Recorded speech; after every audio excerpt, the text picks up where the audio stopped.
name is Amanda Ashton, and I'm the coordinator of social entrepreneurship here at DoSomething. So I run all of our programming that works to support our fantastic young social entrepreneurs. So as soon as you decide that your project or your program that you're working on is going to be a long-term sustainable program and you're really looking to make it more of an organization, the first thing that you really should do is to incorporate.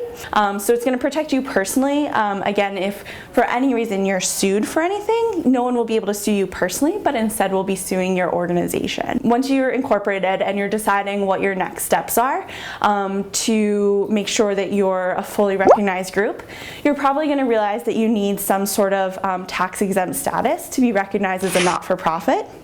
Your choices here are to apply for your own status, which is a 501c3 status, or you can apply for fiscal sponsorship. And what fiscal sponsorship means is that you are working with another not-for-profit organization who already has their 501c3 status and working with them to have all of your money go through that organization to sort of use their tax-exempt status for all of your projects and your programs.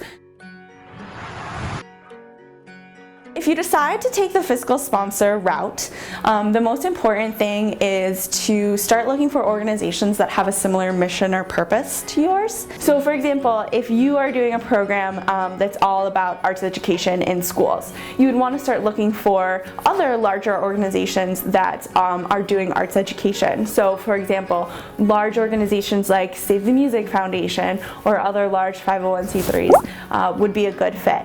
Once you do find that right fit, you really want to make sure that you have a formal fiscal sponsorship agreement. It's really important to make sure that you have all of the guidelines set about why you're partnering, what is the exact way that the money is going to go through the budget system, and also how that agreement can be adjusted or terminated. There is almost always a fiscal sponsorship fee.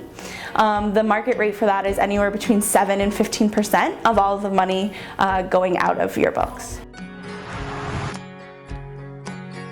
When you're really sort of deciding between a fiscal sponsor and 501c3, some of the big things that can really push you towards being ready for a 501c3 is the amount of money going through your books. If you're at a stage where that nominal fee, percentage fee of a fiscal sponsor is really high, then it's probably ready to start thinking about getting your own 501c3. You really need a full-time accountant on staff because your books need to be kept in a very specific way to report back to the government. Another thing too is if you're at all really thinking about expanding nationally, so having more than one chapters or more than one locations, you're going to have money coming in from all different directions. And if you are working with a fiscal sponsor, that might become more difficult. And so it will really make sense for you to have that one central location, including that one central 501c3 status to work everything through. There are several restrictions to having your 501c3 in terms of your ability to lobby politically.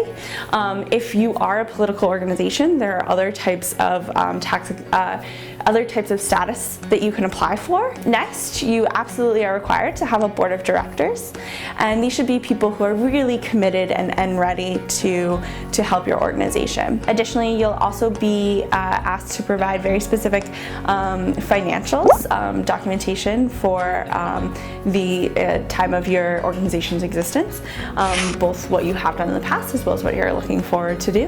While it's not required to have a lawyer to file, if it's not filed correctly, it can be stalled and take even longer.